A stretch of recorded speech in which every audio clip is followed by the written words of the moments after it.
Hello and welcome to a Raw out of 10 with a wrestler debate for the 13th of April 2020 edition of the show. Tonight's episode included Drew McIntyre v Andrade Champion v Champion match and 3 Women's Money in the Bank qualifying match. Enough talking, let's get into it.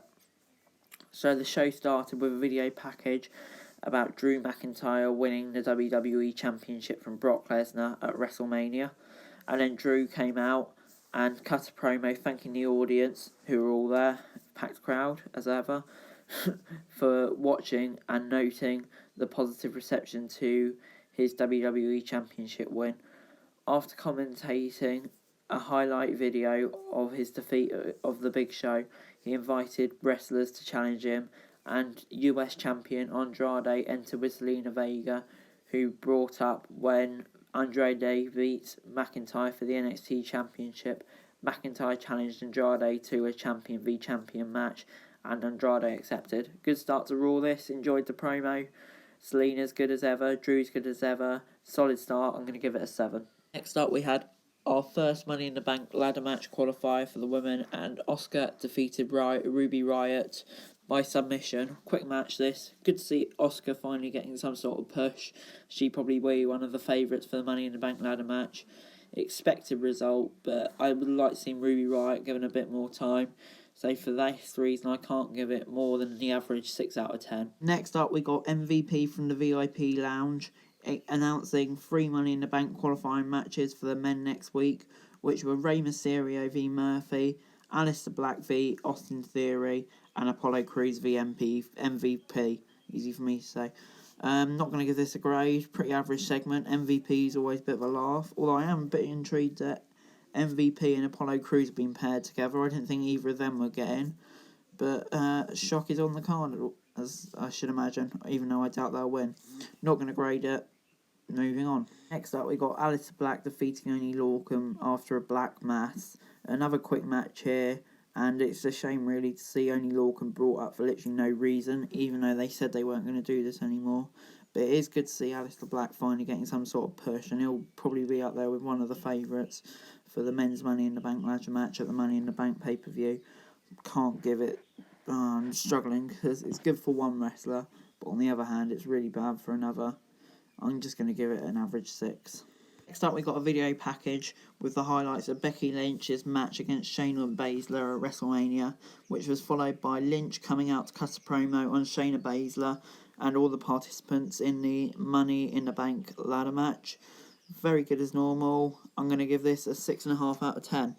So our next match was Sarah Logan v Shayna Baszler, but we did have a backstage interview with Zelina Vega and Andrade about Drew McIntyre backstage. Nothing really significant was said, so I'm going to gloss over that. And before the match with Sarah Logan, Shayna Baszler was asked backstage about how she felt about Ronda Rousey's recent remarks about wrestling. I imagine this is where she called wrestling fans bitches and whatever. And Baszler refused to answer.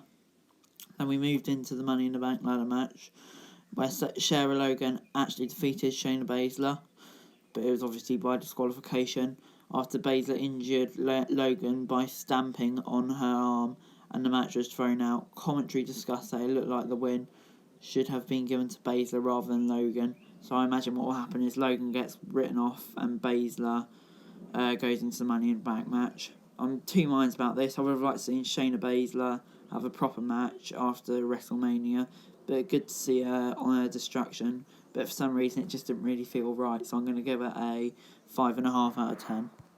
Next up, we had a backstage interview with Seth Rollins, which he said Kevin Owens crucified his career when Kevin Owens defeated him at WrestleMania. Very good this, but I'm not going to grade it, it's only a small segment. So then we moved on to Austin Theory defeating Akira Tozawa with the ATL. Andrade, Theory and Garza beat up Tozawa after the match, as the same bump used by Los Ingorben, I don't know how to pronounce that, but you'll know, over his body. Vega applauded them from the commentary desk. Moving on then, a clip from Drew McIntyre's episode of the WWE Chronicle played. Rey Mysterio cut a promo backstage about Money in the Bank. And then from the same area backstage, Rollins is assured the audience that he is still the Monday Night Messiah. They're all backstage segments that I'm not really going to grade. And then we moved on now, another member of Selena Vega's group, Angel Garza, defeating Teju Miles, or whatever his name is. Theory and Andrade entered the ring after the match. They and Garza beat up Miles and fist bumped as Vega looked on. I'm going to give this whole Vega crew, 7 out of 10. Good to see them looking strong. And yeah, hopefully it'll be a stable that will be a big force, because I like all three of them, and it's good to see Garza and Theory might have something to do on the main roster, because there's reports of them going back down to NXT. 7 out of 10. Next up, we moved on to yet more backstage interviews featuring the Kabuki Warriors and Drew McIntyre, who said he was going to beat Andrade later, basically. Nothing really much. And then we moved finally onto a match. Money in the Bank ladder match qualifier, which was Nia Jax v Kairi Sane. Nia Jax won pretty quickly with a later, a gorilla press into a Samoan drop, basically. Complicated name for the finisher. But oh well. Good to see Nia Jax getting a push. I do like Nia Jax, and I think she has a lot to offer for the women's division, despite what most of you think. And Kairi Sane, obviously it's a shame, but Asuka seems to be the main person in the Kabuki Warriors. So overall, I'm going to give it a 6.5 out of 10. Next segment, Charlotte Flair returned to Raw for the first time since winning the NXT Women's Championship at WrestleMania, and she cut a promo on her win, mentioning her upcoming title defense against Io Shirai, who won the opportunity on NXT. If you want my reaction on that, watch NXT out of 10 from last week. Cheeky little plug. Yeah, so decent enough promo from Flair as always. I'm going to give it a solid 6.5 out of 10. Finally, now we've got a match which seems to be few and far between on this episode of Raw and in a no fan era. Bobby Lashley defeated No Way Jose. Lashley was distracted by Lana twice during the match and looked upset with her afterwards. So it's a quick match, but the main focus of this segment was Lashley and Lana's storyline. Looks like they will be breaking up soon. And yeah, that lasted long. That was worth sacrificing Rusev and Lana for. I'm not happy about this, really, so I'm going to give it a 5 out of 10. Next up, you guessed it, a backstage segment. I'm really getting fed up with these.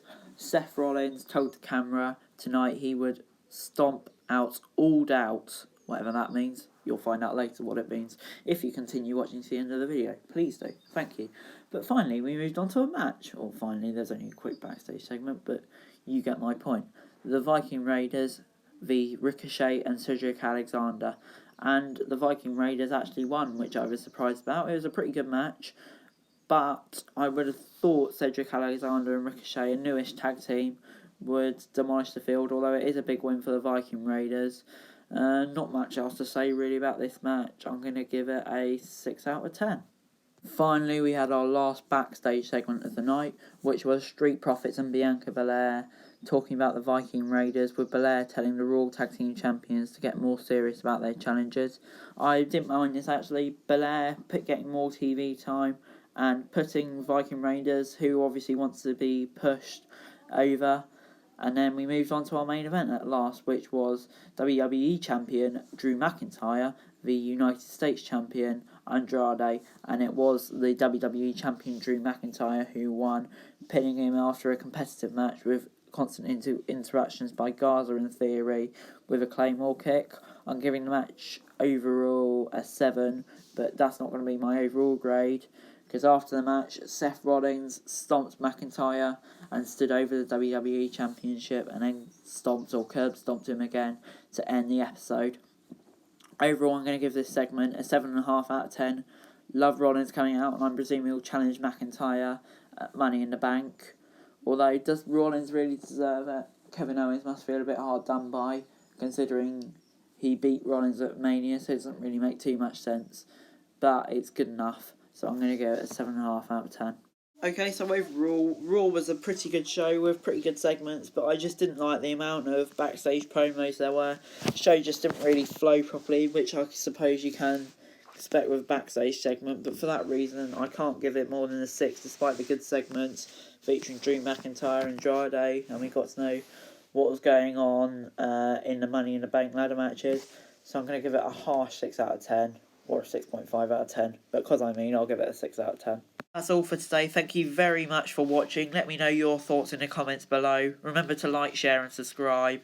And also subscribe to our sister channels if you're into F1 or motorsports and football, or as you Americans call it, soccer. Subscribe to the F1 Journal and subscribe to the Football Zone. Thank you for watching. Bye.